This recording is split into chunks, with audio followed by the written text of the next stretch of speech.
불교학개론 1권에서 5권 121회차 서일본입니다. 오늘은 보항산매론 네 번째 시간이죠. 지난 시간에 친구를 사귀되 이익을 바라지 말아라. 내가 이롭기를 바라지 말아라. 내가 이롭고자 하면 의리를 상하게 되나니 한 부분에 대해서 했는데 끝부분 가서 시간이 너무 촉박해가지고 마무리를 못 짓고 넘어갔어요. 그래서 오늘은 여러분들 4권 88페이지 아랫부분을 살펴보도록 하고요. 본론으로 들어가기 전에 개송 하나 해보겠습니다. 명욕이랴 진급시 각은력 요세간 채비상 막곡 다명중이 니라나 무호이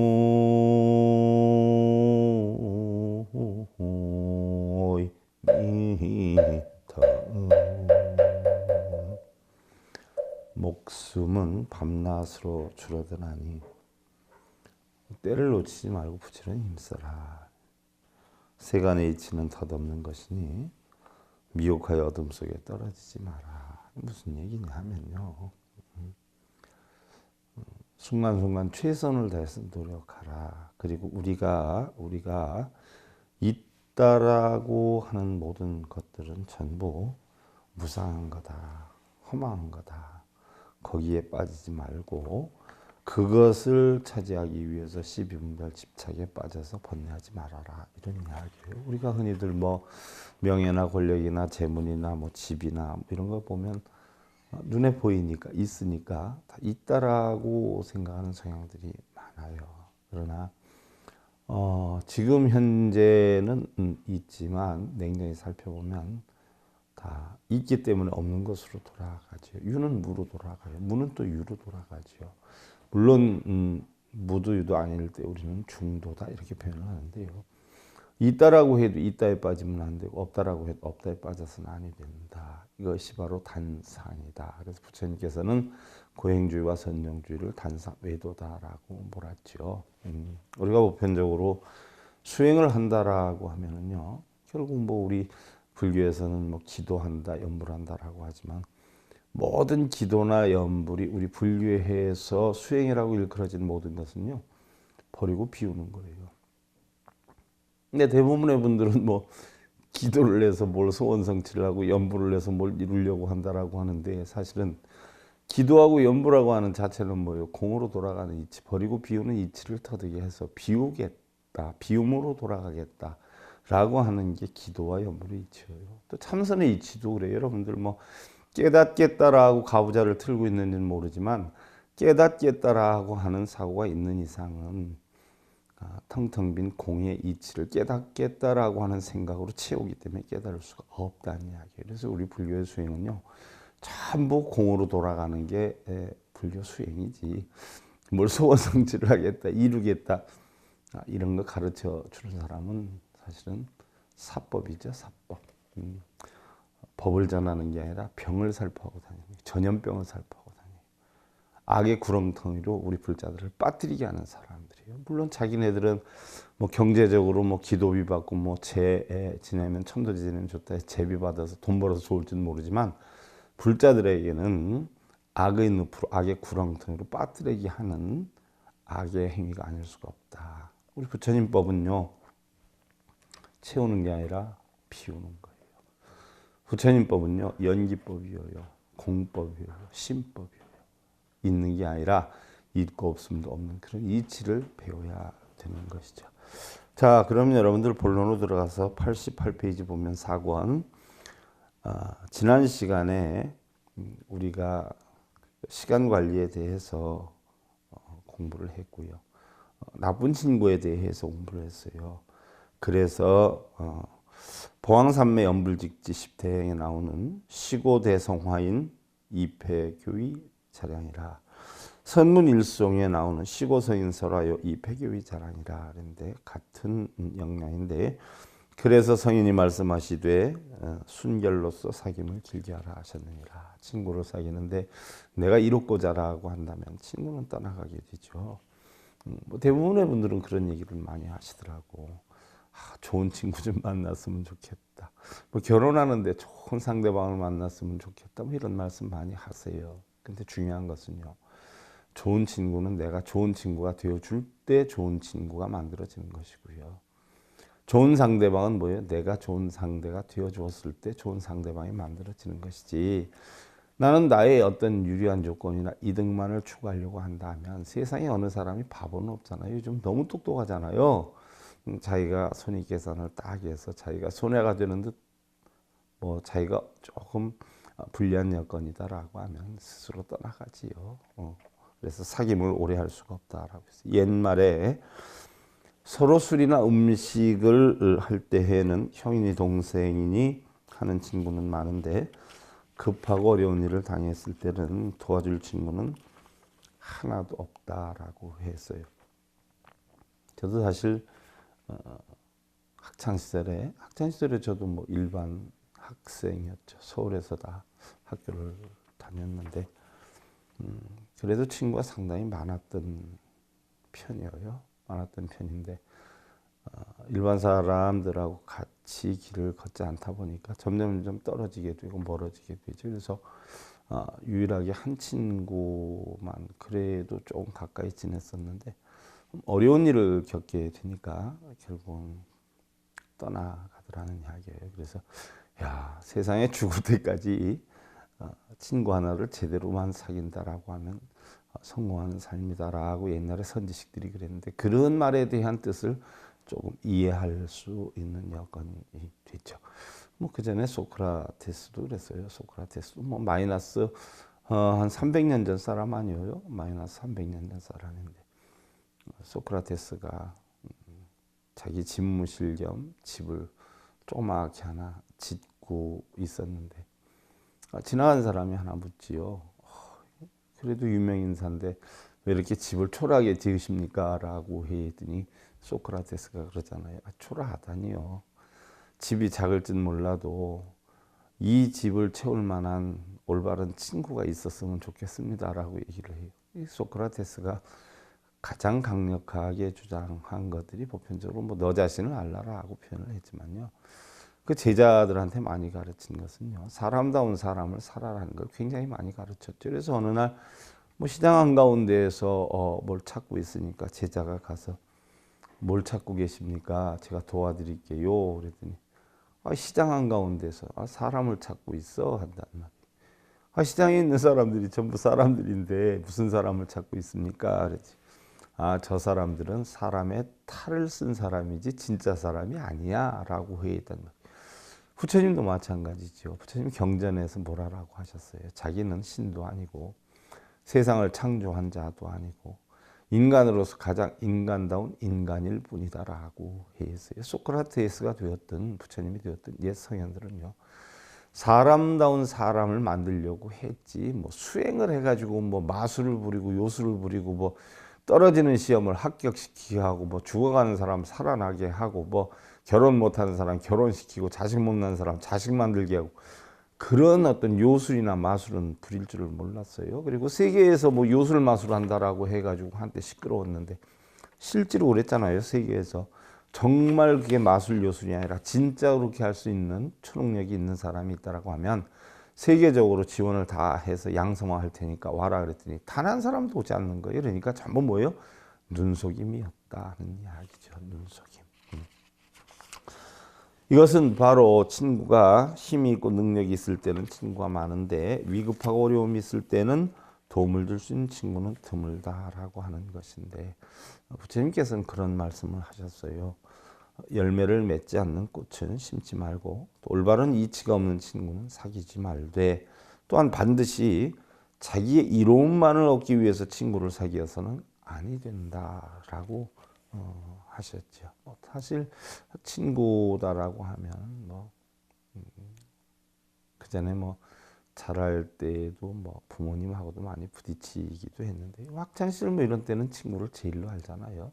근데 아버님이 그런 말씀 한번 하셨어요. 아버님이 옛날에 교편 생활을 하셨고 뭐 이렇게 하다 보니까 지금 가만히 돌이켜 생각해 보면 보이지 않는 가운데 참 가르침을 많이 주셨다는 생각을 하는데 제가 친구를 좋아하다 보니까 친구 얘기를 제가 잊어먹지도 않아요. 아버지가 옛날에 어떤 한 아버지가 자식이 친구에 너무 빠져 있다 보니까 정말 올바른 친구인지 아닌지 우리 한번 시험을 한번 해보자 해가지고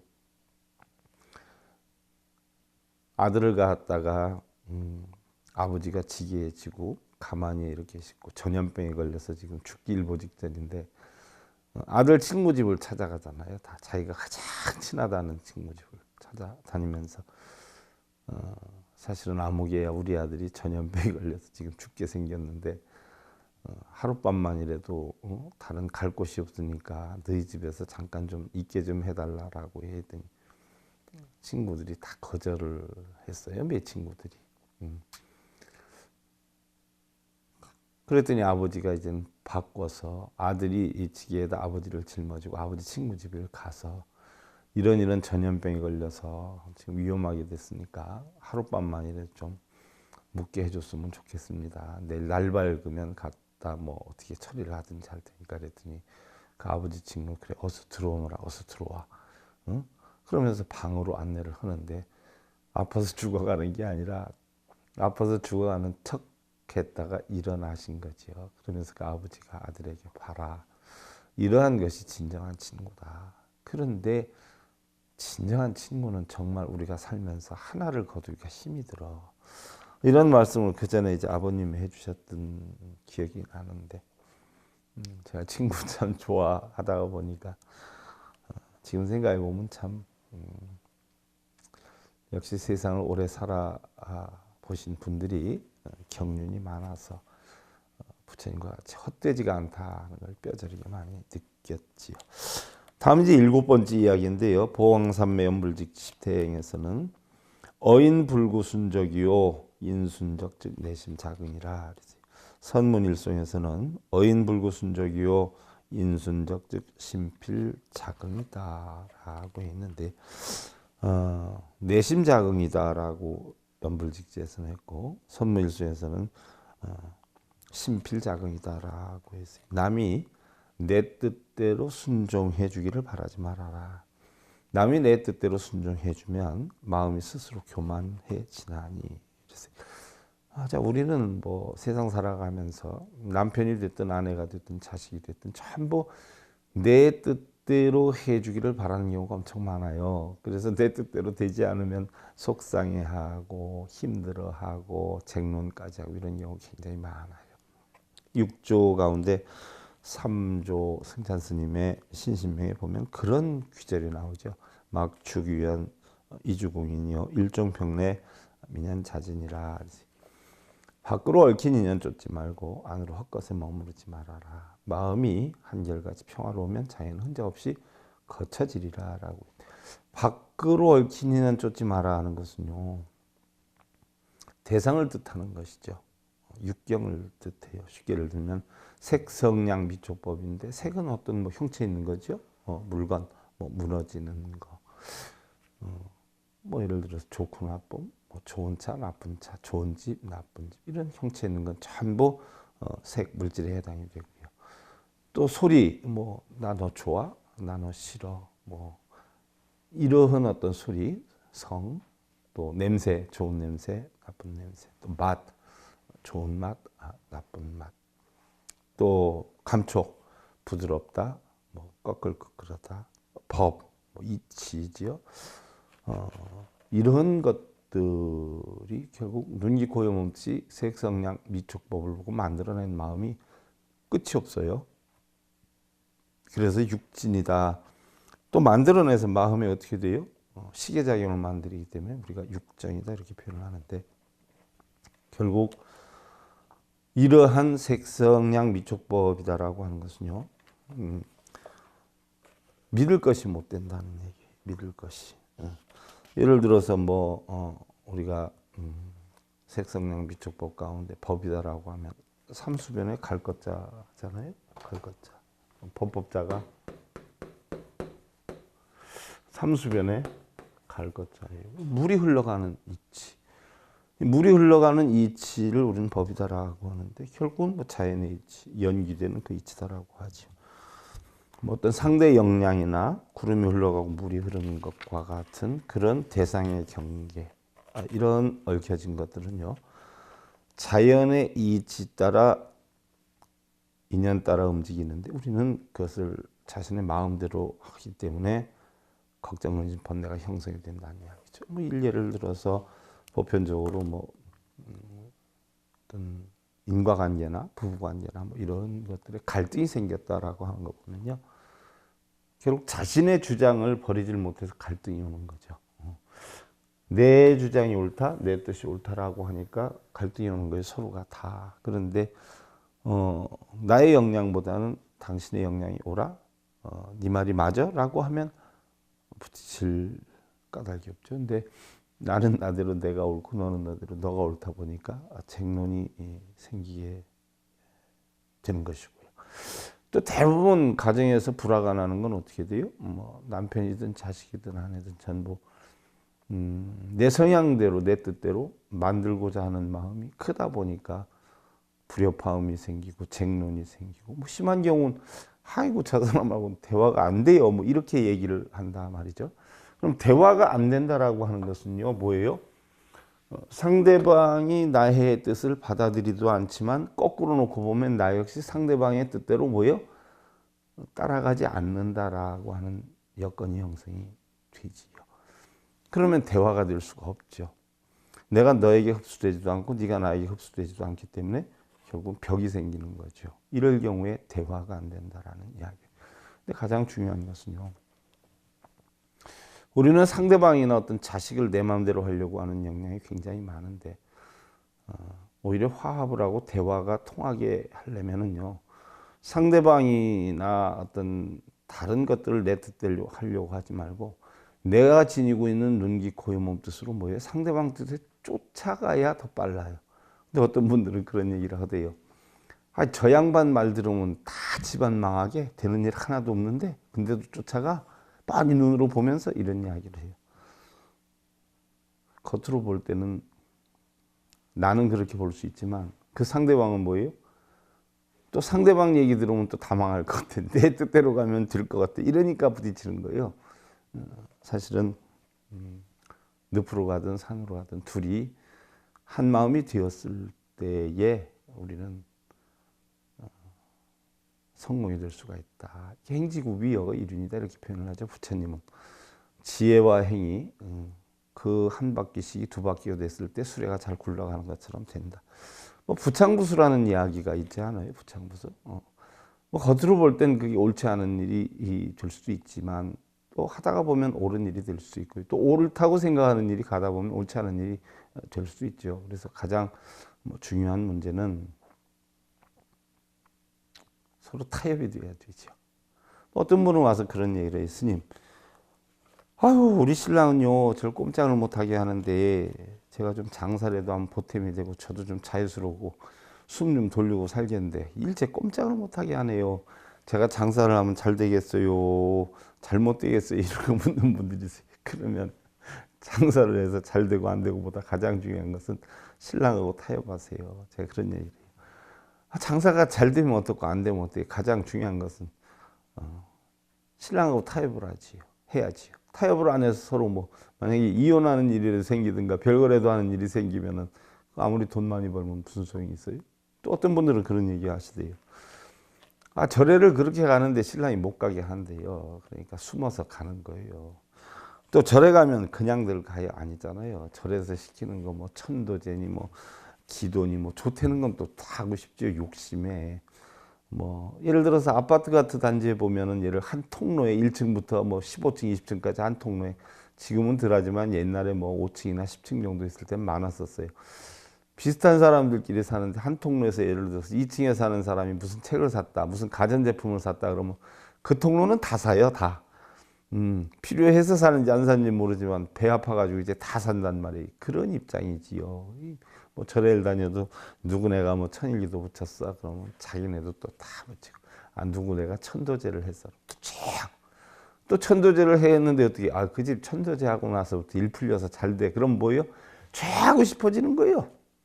천도에서 잘 된 게 아니라 잘 되려고 할 때 천도제를 한 것일 수도 있는데 그러다 보니까 너나 없이 이제 천도제 다 하고 뭐 기도 다 붙이고 이렇게 되는데 그렇게 돼서 되는 거 아니죠. 그렇게 해서 될 것 같으면 만약에 천도에서 잘 될 것 같으면요, 저는 여러분들한테 안 가르쳐 줘. 숨어서 나 혼자만 우리 조상님들 천도제 다 해가지고 나 혼자만 부자 되지. 되지 않으니까 다 된다라고 해가지고 돈 받고 해주는 거지. 정말 되기만 하면 가르쳐 주겠어요? 내가 몰라 생각을 잘못해서 그런지 나 욕심이 많아서 그런지 난 내 혼자 숨어서 해요. 다른 사람 안 가르쳐 주고. 그래서 다른 어떤 역량들, 구름을 내 마음대로 못하고 뭐 물의 흐름을 내 마음대로 못하듯이 내 마음대로 할 수가 없다. 그걸 끌려다니지 마라. 내 뜻대로 만들려고 하지 말아라.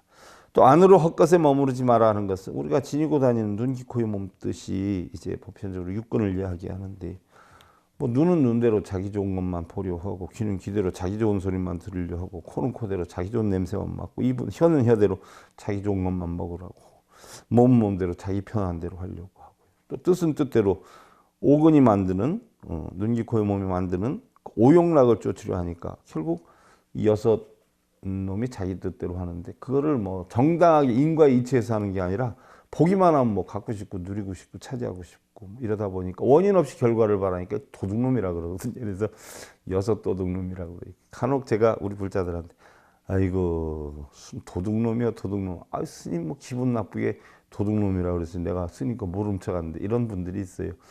그러면 제가 거기서 아차 싶지요.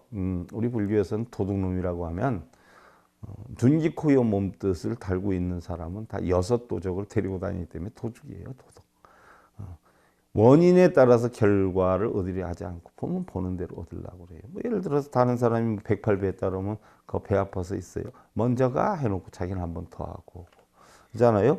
다른 사람이 500만 원에 천도제 했다라고 하면 스님 우리는 특별히 더 부탁 좀 잘 드릴게요. 돈 100만 원 스님 주머니에 쑥 찔러주고 가고 이런 분들 너무 많잖아요. 그러니까 스님들이 어떻게 돼요? 이게 말 한마디 잘하면 돈 100만 원이 왔다 갔다 하고 말만 좀 더 잘하면 200만 원이 왔다 갔다 하니까 어떻게 돼요? 자꾸 달콤한 얘기 그렇게 해서 안 들으면 엄포 있는 얘기 이것만 발달해 가는 거예요. 물론 다 그런 건 아니겠지만 그래서 여섯 도적이라 그러는데 가만히 있으면 별일이 없어요. 눈, 귀, 코, 몸 뜻의 여섯 근이 색성량 미촉법의 육경을 대상으로 쉼없이 오르고 누리고 차지하려 하고 이러다 보니까 끊임없이 번뇌가 형성이 되는 거예요. 육근이 육경을 부딪혀서 번뇌를 만드니까 36번뇌를 만들고 이 다시 36번뇌는 뭐 과거다 현재다 미래다 또는 뭐 좋고 보통이다 나쁘다 세 번을 부딪히죠. 그러다 보면 108번뇌가 되는 것이고요. 이것이 다시 한량이 없는 84,000번뇌를 만들게 되는데 결국 눈, 귀, 코, 혀, 몸 뜻으로 만들어지는 이런 마음작용에 헛것에 머물지 말아라. 눈, 귀, 코, 혀, 몸 뜻의 작용은 순간 헛것에 지나지 않는다. 그래서 어떤 외경인 육경에 빠지지 않고 바로 내 근인 육근에 빠지지 않으면 결국 우리는 여여하게 된다. 그래서 여러분들 뭐 우리 불교의 선이들 얘기하는 선정이라는 게 있잖아요. 결국 선정이라는 것은 이것은 육경에 끄달려 다니지 않는 걸 선이라고 그러고 정이라는 것은 육근에 끄달려 다니지 않는 걸 정이라고 그래요. 그래서 모르는 분들은 뭐 가부좌 트는 걸 선정인 줄 아는데 그건 뭐 절구통은 더 잘하겠네요. 부처님 말씀은 그거 아니에요. 내가 행주자오묵동정 다니거나 앉거나 눕거나 서거나 말하거나 침묵하거나 뭐 어느 때라도 결국 육경에 끌려다니지 않고 육근에 집착하지 않으면 이거를 선정이라고 했지 가부좌를 트는 건 선정이라고 안 했고 달마대사께서도 가부좌를 트는 선정은 육조 해능스님께서도 가부좌를 트는 선정은 선정이 아니다. 가부좌를 트는 자체가 탐욕이다. 마군이다라고 했어요. 근데 왜 그렇게 요즘들은 그런 것들을 하는지 누구 가르침 받고 하는지 모르겠어요. 부처님 가르침 분명히 아닌데 또 불교라고 하더라고요. 그것도 이해가 안 가. 불교다라고 하면 부처불자에 가르칠 교자를 쓰는 부처님 그런 거 안 가르쳤는데 어떻게 불교라고 할 수가 있어요. 이해가 한 개도 안 가요. 우리의 본성은 본래 모양도 냄새도 맛도 감촉도 없는데 번뇌는 모두 육근으로 일어나는 망상의 작용이다. 그래서 망상을 떠나야 된다라고 해서 좋고 나쁨, 선과 악, 또 행복과 불행 등의 망상, 주변이나 상대가 내 뜻대로 되어주기를 바라는 망상, 이런 망상에서 벗어날 줄 알아야 우리는 마음이 한결같이 평화로워지고 장애가 흔적없이 거쳐진다는 이야기예요. 또한 주변에서 역시 자신의 뜻대로 따라주다가 보면 교만해질 수 있으니, 그래서 보왕산매연불직제에서는 시고대성 화인이 이역인이 원림이라, 또한 선문일송에서는 시고성인 설화가 이역인이 원림이니라. 그래서 성현이 말씀하시되 내 뜻에 맞지 않는 사람들로서 원림을 삼으라 했나니라. 그래서 내 뜻에 맞지 않는 사람으로 인해서 원림을 삼아라 라고 했어요. 그럼 이제 여덟 번째가 보왕산매연불직지에서는 시덕불구망보요 덕망보 즉 의유소돈이라 했고, 선문일송에서는 시덕불구망보요 덕망보 즉 의유소돈이라 라고 했어요. 공덕을 베풀면 과보를 바라지 말아라 라고 했어요. 과보를 바라면 도모하는 뜻을 가지게 되나니 했는데, 우리는 보편적으로 누구한테 뭘 해주고 베풀어주면 내가 이만큼 해줬어, 내 애가 만들어줬어, 저 사람은 원래 힘이 없었는데 내가 다 이끌어줬어, 이런 얘기 많이 하잖아요. 누구한테 뭐 돈을 빌려줘도 엄연히 받았으면서 저 사람 힘든 때 내가 돈 빌려줘서 일어났어, 뭐 그래 놓고 나중에 그 사람한테 거꾸로 돈 좀 빌려줘서 안 빌려주면 내가 배신당했어 이러지요. 그 사람이 배신을 한 일이 없잖아요. 단지 이제 자기가 내가 돈을 빌려줬으니까 저 사람은 나한테 돈 빌려달라고 내가 할 때 언제든지 빌려줄 수 있어야 되라는 원칙을 스스로 만들어 놓고 뭐 배신당했다 어쨌다 하는 거예요. 부처님께서 영산회상에 계실 때 제자가 꽃 한 송이 공양을 올리고는 합장을 했어요. 그러자 부처님께서는 그 제자에게 방아착해라 그랬어요. 방아착이라는 것은 뭐요? 손방자 아래하차 붙일착이에요. 손을 아래로 내려서 붙여라는 이야기죠. 그래서 제자는 얼른 손을 내리고 서 있었어요. 그런데도 부처님 다시 허허 방아착하거라 라고 한단 말이에요. 제자가 부처님 제가 손을 분명히 내려놓았는데 어찌 자꾸 또 손을 놓으라고 하시는지요? 그러자 부처님께서는 다시 그러죠. 허허 비구야, 그대가 나에게 꽃공양을 올렸다는 그 마음의 손을 내려놓거라 라고 이야기를 하셔요. 그러지 않아요? 부처님께 자기가 꽃공양을 올렸다는 생각을 가지고 있었어. 내가 이만큼 공덕 쌓았으니까 뭐가 되지 않을까 하는 생각. 우리 불자님들 절에 다니면서 내가 3,000배를 했으니까, 내가 연불독기 했으니까, 내 절 짓는데 얼마를 냈으니까, 내가 스님한테 뭘 사다 드렸으니까 뭐가 이루어지기를 생각하고 있죠. 방아착하라. 그 마음 내려놔요. 도둑놈이요. 절에 가는 사람이 부처님께 뭘 빌고 스님께 뭘 빌고 이렇게 가는 사람, 그런 걸 빌려고 가지 괜히 그냥 가요? 할 일 없이 이런다. 그냥 괜히 가서 할 일 없이 가야 부처님이지, 뭘 빌려 가면 도둑놈이지.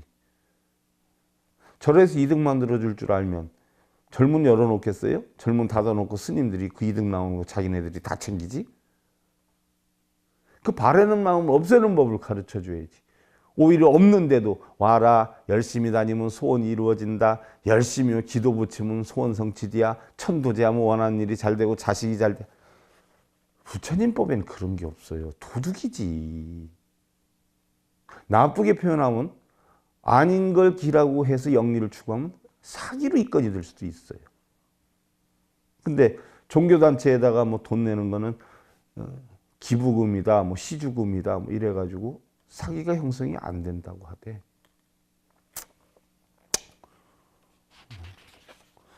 어떤 사람이 친구가 긴급하게 부탁을 하자 그 친구에게 돈을 빌려줬어요.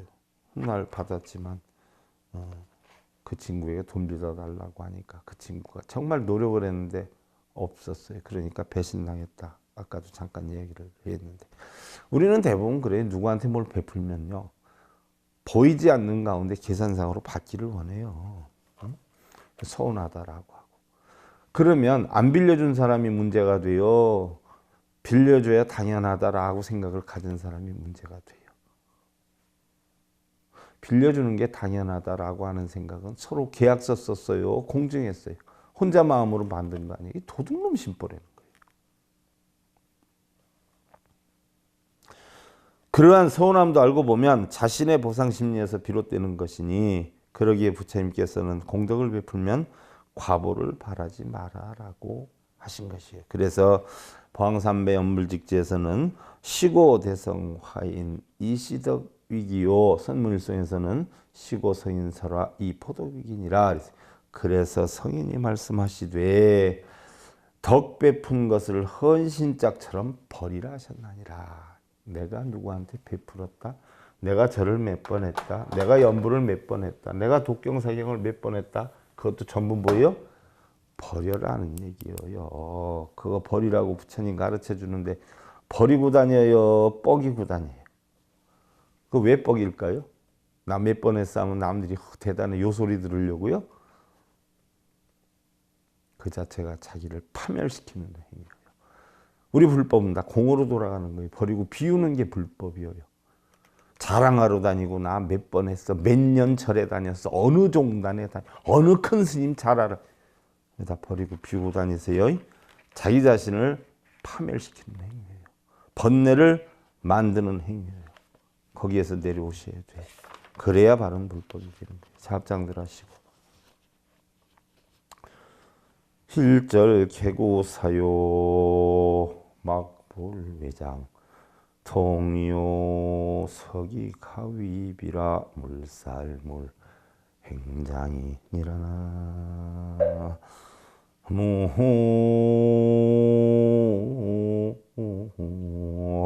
무미타고 모든 중생은 다 죽음을 두려워하나니 몽둥이의 아픔도 두려워하지 않는 이가 없다. 자신에게 관대한 것을 견주어서 죽이거나 매를 가하지 말아라. 죽인다라고 해서 꼭 살생을 하는 걸 뜻하는 건 아니에요. 스님들의 가르침이 봉으로 할 거냐 할로 할 거냐 하는 이야기가 있어요. 봉으로 한다는 것은 주장자로 치는 걸 얘기하고 할로 한다는 것은 큰 소리를 야단치는 걸 이야기하는데 여기에서 죽음이다 몽둥이다라고 하는 것은 뭐예요? 우리가 꼭 어떤 행으로 가해서 죽이고 몽둥이를 하는 게 아니라 말로써도 표정으로써도 상대방을 죽일 수도 있고 또 몽둥이질을 할 수도 있어요. 말 한마디 속에서 여러분 가정에서도 어떻게 돼요? 어떤 말 들으면 자지러지고 그 상처가 다시 치유되지 못할 정도의 큰 치명타가 되는 경우도 있잖아요. 말 한마디, 행동 하나, 표정 하나 이런 게 다 죽음이고 몽둥이에요. 그래서 자신에게 관대할 줄 아는 만큼 주변에 관대한 삶을 살아라 하는 것이 부처님의 가르침이에요. 그런 삶으로 여러분들 평안함 이루시고요. 불교학개론 일본의 속은 121회차 서일본이었습니다. 감사드립니다.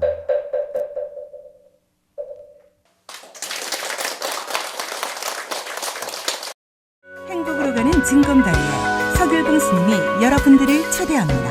SIB 불교교육대학에서는 더 듣다, 생활 속의 천수경, 달마대사 성관법, 현대생활 불교 법요지,